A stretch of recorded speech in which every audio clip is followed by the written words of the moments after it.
Dear students, in continuation of what I was teaching about Bacon to you the other day, मुझे आपको ये बताना था कि जैसे मैंने आपको बेनिफिट्स ऑफ स्टडीज़ बताए थे कि एक्सटेंसिव आप डिटेल स्टडीज़ अगर बहुत समय तक करते हैं तो you become very scholarly, you become very intelligent, आप बहुत इम्प्रेसिव हो जाते हैं। और बेसिकली वो जो चीज़ मैं आपको उस दिन बता रही थी कि अगर आप राइटिंग के बहुत शौकीन नहीं हैं और अगर आपको कोई चीज़ मेमोराइज नहीं होती है तो it's always good to sort of read a lot and add to your knowledge. तो इस तरह से बेकर ने जब भी मैंने आपको सारे सब्जेक्ट्स उस समय कवर कराए थे, उसके बाद जो लास्ट में बेकन बताने चाहते हैं आपको कि बेका हमारी अलग अलग सब्जेक्ट्स की अलग अलग क्वालिटीज़ वो बताते हैं। चलिए, ये स्टडीज़ के बारे में तो डेफिनेटली आप हर तरह के सब्जेक्ट्स पढ़ते हैं, तो वो इसके बारे में आपको बता रहे हैं कि अलग अलग सब्जेक्ट्स की अलग अलग क्वालिटीज़ होती हैं। अब क्या क्वालिटीज़ होती हैं बेटा कि जब आप हिस्ट्रीज़ पढ़ते हैं, सिविलाइजेशंस की हिस्ट्रीज़ पढ़ते हैं, कंट्रीज़ की, कल्चर्स की, तो आप बहुत इंटेलिजेंट बन जाते हैं। आप बहुत वेल इन्फॉर्म्ड, नॉलेजेबल बन जाते हैं। अगर आप पोइट्री पढ़ते हैं तो उससे आपका जो एक्सप्रेशन है, आपने बोलने का तरीका, आपकी लैंग्वेज जो है वो बहुत ज़्यादा समृद्ध हो जाती है।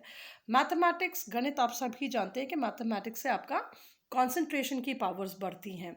अगर आप नेचुरल साइंसेस पढ़ते हैं तो आपका जो प्राकृतिक जगत है उसके बारे में आपकी नॉलेज बढ़ती है और उससे आपके अंदर एक डेप्थ, आपके आपके चरित्र में एक डेप्थ आती है जब आप ये जानते हैं।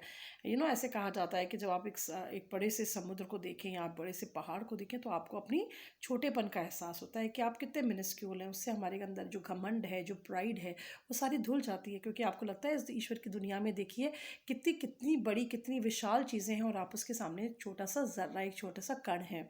ठीक है। एथिक्स के बारे में फिर ये कहते हैं कि एथिक्स क्या करती है। एथिक्स मतलब होता है नीति का ज्ञान। वो आपको अच्छे कैरेक्टर वाला, अच्छा सोबर सीरियस अच्छे कैरेक्टर वाला, थॉटफुल, अच्छे दिमाग वाला इंसान बनाती है। लॉजिक और रेटरिक आपके अंदर डिस्कशन का, डिबेट का, आर्ग्यूमेंट का वो डेवलप करती है।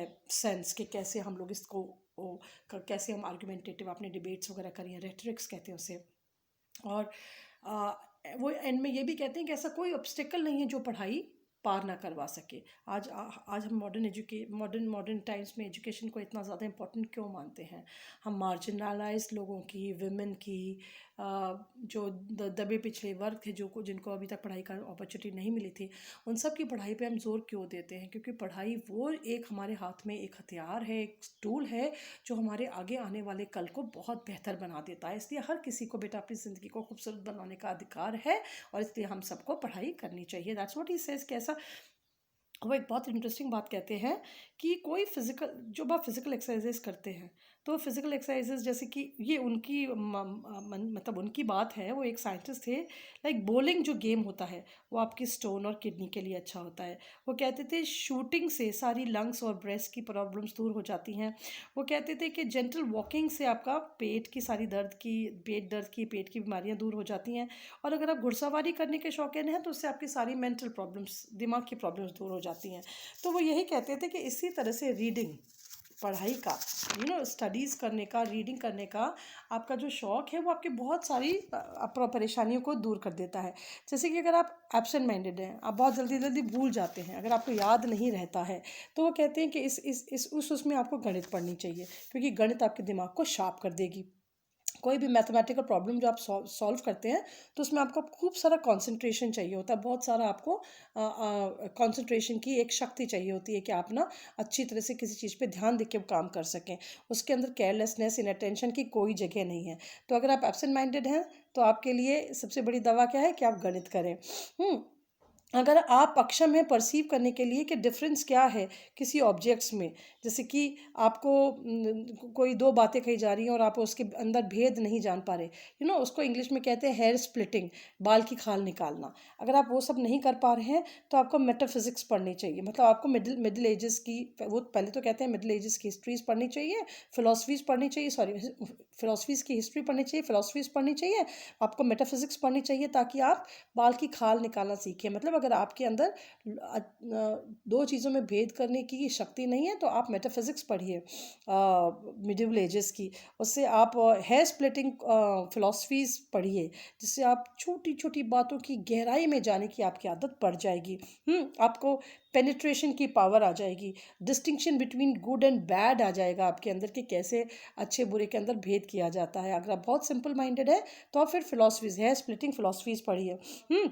और फिर अगर वो कहते हैं कि अगर आपके अंदर डिस्कशन का डिस्कस नहीं कर सकते, आप किसी चीज़ को एक्सप्लेन नहीं कर सकते, तो ऐसे इंसान को खूब सारी रीडिंग करनी चाहिए। मतलब आपकी कोई भी मेंटल डिजीज़ कहते हैं, जैसे कि एक्सरसाइज से आप अपनी फिजिकल बॉडी की सारी प्रॉब्लम्स को दूर कर सकते हैं, उसी तरह से आप पढ़ के अपनी मेंटल प्रॉब्लम्स को, मेंटल अगर आपके दिमाग में कोई भी कमज़ोरी है कि आप एकाग्रचित नहीं हो सकते, कंसंट्रेट नहीं कर सकते, छोटी छोटी बातों में भेद नहीं जान सकते, तो उन सब के लिए स्टडीज़ एक बहुत अच्छा तरीका है। उसके अंदर उन्होंने उन सब्जेक्ट्स के नाम भी आपको दिए हैं।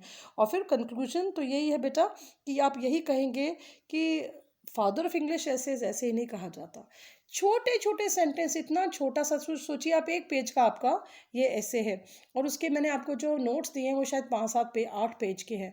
और उसको जब मैं आपको समझा रही हूँ तो भी मेरे को, मतलब एमए में भी जैसे मैंने जल्दी जल्दी शॉर्ट नहीं समझाया, क्योंकि इट इज़ वेरी डिफ़िकल्ट आपको इस वाले मीडियम पे पढ़ाना। हम लोगों के लिए जो ट्रेडिशनल पढ़ाने वाले लोग हैं, सामने आपको देख के बैठ के और किताबों से पढ़ाते हैं, तो थोड़ा सा मुश्किल होता है हम लोगों के लिए। But I am trying to tell you कि देखिए बेकन ने इतना छोटा सा, देखने में कितना छोटा ऐसे, लेकिन इतनी सारी बातें उसमें कह डाली हैं कि मैं अगर आपको इसकी एक लाइन दूँ तो आप उसके ऊपर एक ऐसे लिख सकते हैं। तो सोचिए आप इस कितने ऐसेज लिख सकते हैं इस अकेली एक ऐसे के साथ, है ना। उसके अंदर कितने आप आर्टिकल्स लिख सकते हैं एक अकेले ऐसे में, कि उन्होंने एक छोटी सी लाइन कही है और आप उसको जब पढ़ेंगे तो आप उसको कितनी अच्छी तरह से जब डिटेल करने लगेंगे तो कितनी ज़्यादा डिटेल में चली जाएगी।